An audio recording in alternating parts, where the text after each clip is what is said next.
I am hammering the Bengals on this game. Okay. 5.5 is way too many points. The first thing that goes to my mind is how many times have we really seen the Bengals get beat by more than 5 this year? It's been one time. What's happening, everybody? I'm Brandon Tierney. Welcome to Put Your Money Where Your Mouth Is, Divisional Playoff Edition, brought to you by BetMGM. Pretty simple deal each week. Two of the internet's sharpest sports minds compete against each other to make you money. We'll find out the best bets for the divisional matchups. I'll decide who earns the cash. End of the show, we'll throw down one big bet for Sunday night's Cowboys-Niners game. Now, last week, Joe C. emerged victorious, and he got to choose a team that Joe O. had to bet on to win the Super Bowl. Let's see how that shook out. Joe Osborne, thought you were going to give me a run for my money, man. You couldn't do it, so now you got to pay up. That is a $40 futures bet on a team of my choosing to win the Super Bowl. If it loses, you lose your money. If it wins, I get your winnings. I'm going to say split it up. Put 20 on my Giants plus 2,500 odds. That'll win 500. And put 20 on the Bengals plus 750 odds. I want a team from each league repping me, and I want that money. All right, let's see if Joe C. can't cash in and do a little collecting. All right, let's see who's hopping in today. First up, our competitor number one. He's one of the hosts of the Game Day Zone Caps Off Pod. It is Felipe Fontes in the house. Felipe, what's happening, buddy? Going on? Excited to be here. Big weekend, divisional round. My team is playing a big game against the Niners. Go Cowboys. So I'm excited to be on the show. There you go. Dak played a pretty clean game. It's been a while. He looked good, so I feel you. And you're going up against the TikTok Titan, we call him, Kevin Walsh. Kev, what's cooking, man? Oh, man, I am excited for this today. And, man, I am ready to bring my knowledge to the test. So what are we playing for? Something's got to be on the table. What's the stakes, Kev? The stakes are we decided that the loser is getting egged. I do not want this to happen to me. It's happening to Felipe. All right, man, let's jump into it, guys. We call quick fire. So first up, and this is obviously very basic, I'll fire a bunch of things at you. Quick hits, quick answers. For $30, who holds the record for passing yards in a single playoff game? Felipe, tackle this first. Who do you think? A lot of good quarterbacks. It's hard on the spot, but I'm going to go with an off-brand one. Probably Matt Ryan. Wow. Matty Ice, little off the middle of the radar guess. We'll see if it pays off in a moment. Kev, how about you? Oh, my gosh. I think I'm just going to send it to Drew Brees. I'm going to throw it out there. Okay, Breeze to me makes a little more sense than Ryan, but we're donut out of the shoot. The answer, default usually, Tom Brady. Tom Brady's the answer, Tommy B. Boys, for $40, you're going to do a deal with the devil here, and you have to take either the Jaguars or the Giants on the money line coming up this weekend. So who do you choose and why? Kevin, you're up first. Oh, gosh. I think I'd have to go with the Giants. The reason is because this is their third time playing the Eagles this year. It's hard to make a game plan to beat a team 3 times.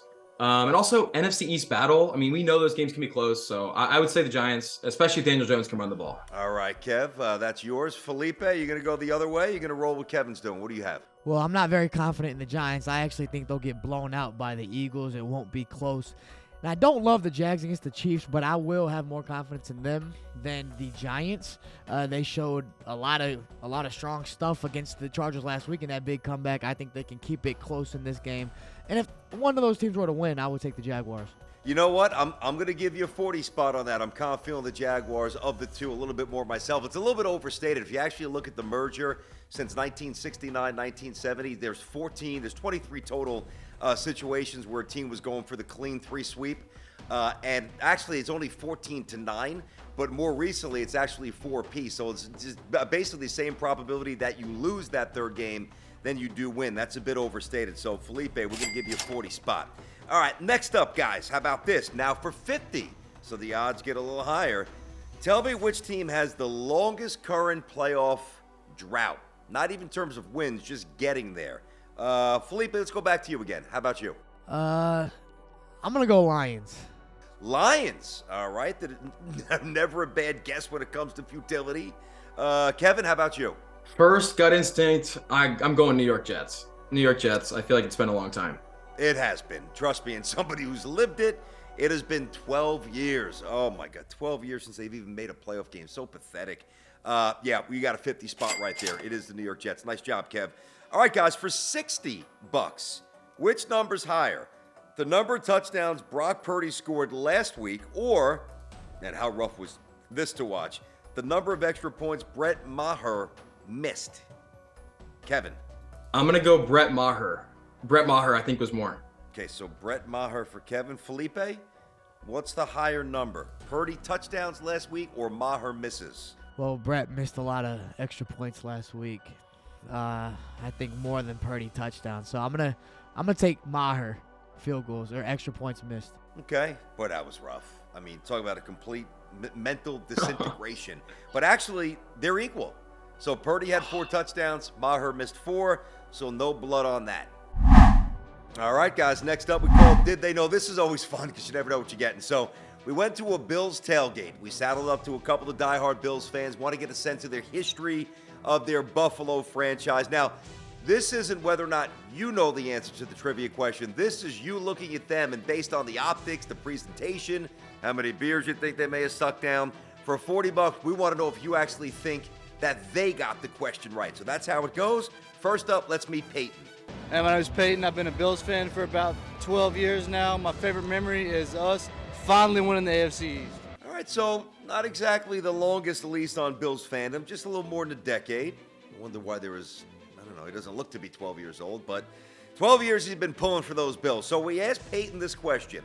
What number does the Bills mascot, Billy Buffalo, wear on his jersey? All right, let's see.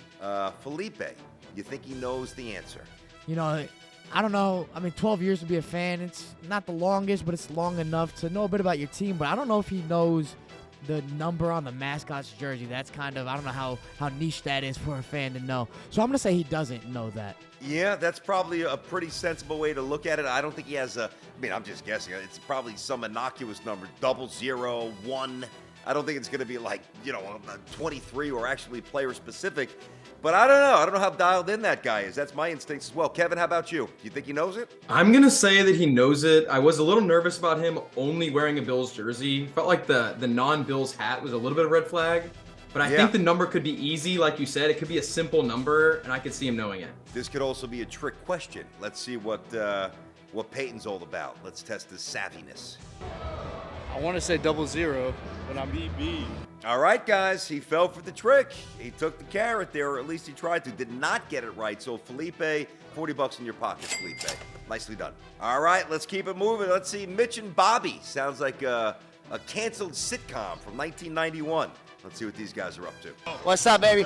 This is the Buffalo Bills right here. This is my man Mitch. 8 Buffalo Bills players. We are gonna win this in no time. He probably can't beat you though. He cannot. You cannot. Listen, I already have like 6 at the top of my head. All right, we got a little hybrid intro question presentation. These guys are jumping the gun. These guys have been banging it back all day. So we asked Bobby, all right, Bobby, to name 8 Bills on the current roster before his buddy chugs the beer. Felipe, do you think he can do it?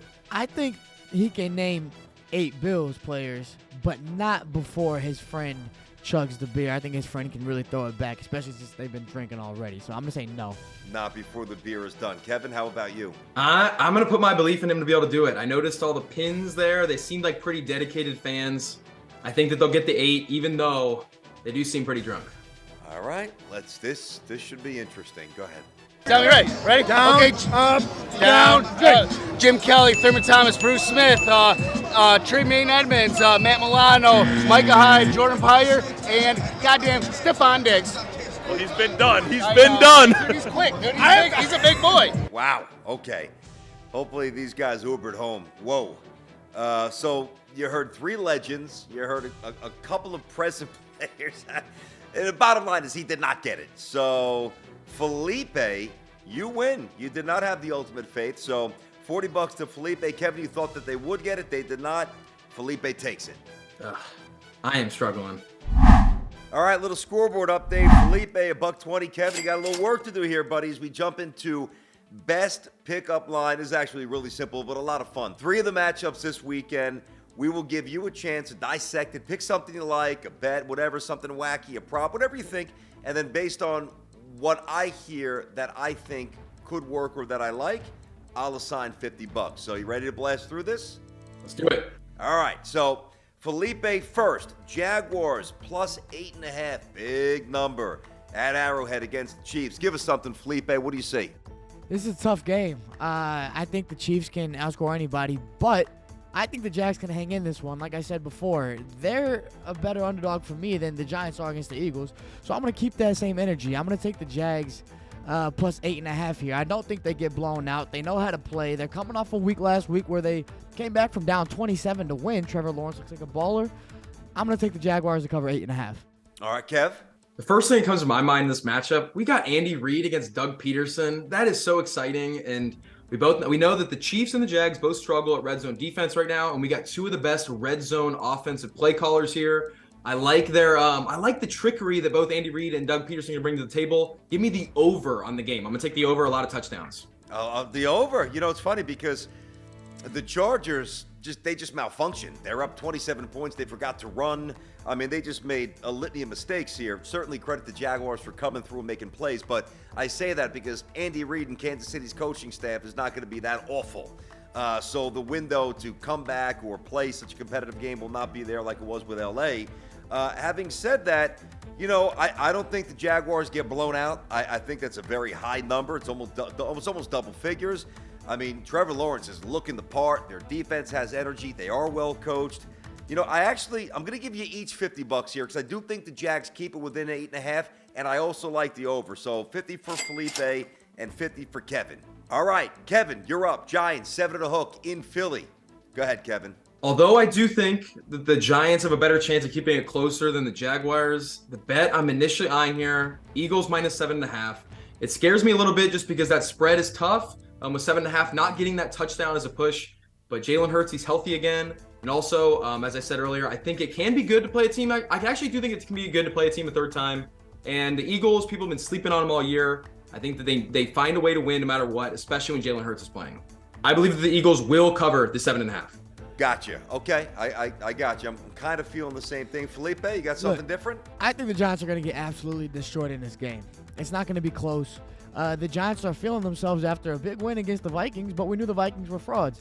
And I don't think they're ready for this well-rested, battle-tested Philadelphia team that is going to be waiting for them in their home field at Lincoln Financial. So I got the Eagles probably winning by 30 here. Whatever the spread is, if it's less than 10, it's not even close to me. I'm not worried about it. I'm taking Eagles. All right, listen, you guys are basically saying the same thing. 30 seems a little rich for my blood, but I got your point taken. You think that they're going to blow them out. To split the difference, because I don't want to keep going 50 apiece, 50 and just spreading it even, do you think the Giants, Felipe, will score more than 20 points? I've got my answer, yes or no. I don't think the Giants will score over 20 points. I have them at around 13, and that's because of a couple late scores. So definitely not over 20. I'm taking more. I think the Eagles have been known. They've been playing a lot of higher scoring matchups lately, over 20. You know, I think the Giants will find a way to manufacture more than 13, but slightly under 20. With that being said, $50, Felipe. Nicely done. All right, guys, in a lot of ways, if this was an AFC championship game, it wouldn't feel out of place. Bengals plus 5.5 up in Buffalo. Bills had a rough time with Miami. Bengals didn't exactly blow the Ravens out of the water. Both teams are really good. Felipe, 5.5, interesting number. You're going to go with Cincy or Buffalo? Which way are you rolling here? You know, I'm not comfortable going either way here.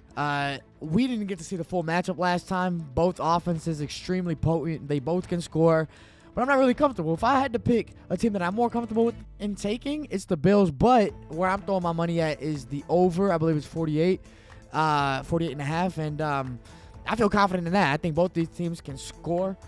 You got two of the best quarterbacks in the league going at it. So I'm going to be hitting the over here. All right, Kev. Oh, I am hammering the Bengals on this game, okay? 5.5 is way too many points. The first thing that goes to my mind is, how many times have we really seen the Bengals get beat by more than 5 this year? It's been one time, and with that high-powered of an offense, even if they get down by freaking 20 points early game, they're going to literally be able to backdoor cover this thing right at the end. 5.5 seems like too much. At the very worst, they lose by like a field goal. Kev, I like that. I'm going to go with Kevin on this one. I like the Bengals 5.5 here. Don't forget, you know, Josh Allen in the red zone has not been the same player this year. Brian Dable doing his magic with the Giants. Kenny Dorsey, the OC. There's a little difference there.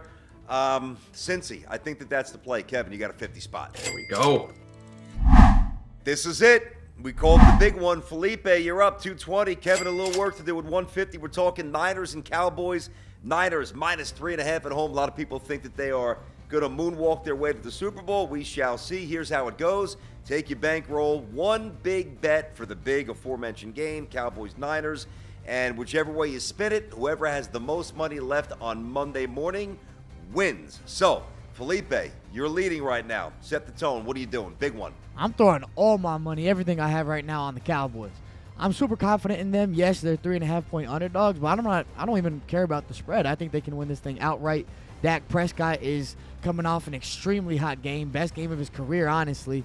And the Cowboys this year, when they've lost, they've either gone on a 2-game win streak or a 4-game win streak, and they're due for a 4-game win streak. That means the Niners are the first team or the second team up on that streak, and they're going to have to run through them. So I'm taking the Cowboys money line right here, plus 155. I'm throwing everything on it. I'll tell you one thing, when that money line talks to you, you got to listen real close. It gets enticing. It gets inviting. Talk to me, ML. Talk to me. Kev, what are you doing? So I got to put all my money, all my eggs in the basket here because I do not want to get egged. And my first thought here, I think Dan Quinn in this defense will have a fun day against Brock Purdy because I am still wary on Brock Purdy, especially in the playoffs right here, especially with guys like Trayvon Diggs, Malik Hooker in the secondary. So I'm going to take Brock Purdy to throw an interception for all of the marbles. Wow, two very, very interesting, I think fairly aggressive and fairly perceptive plays. It's been a good show, good battle. Well done, gentlemen. Thank you. Thanks for having us, man. Appreciate being here, and go Cowboys. See, he took a homer bet. He's taking his own Cowboys as the final thing. I think that's going to easily hurt him. He's getting egged. So the heart overtaking the head. Heart's taking over the head. It's going to hurt him. Yeah, I'm definitely thinking with my heart and head here, but if I'm being influenced by my heart, so be it. I'm confident in the money line, and I'm going to stick with the Cowboys here. Let's go. Confidence is good. Let's see how it shakes out. Thanks, guys. And that'll just about wrap it up. Don't forget to like and subscribe. Comment below with your locks for the week. Make sure you head over to the GameDay.com for the latest offers from BetMGM. Enjoy the games. Get that lather going, a little sweat, and we'll see you next week right here on the show. Be well.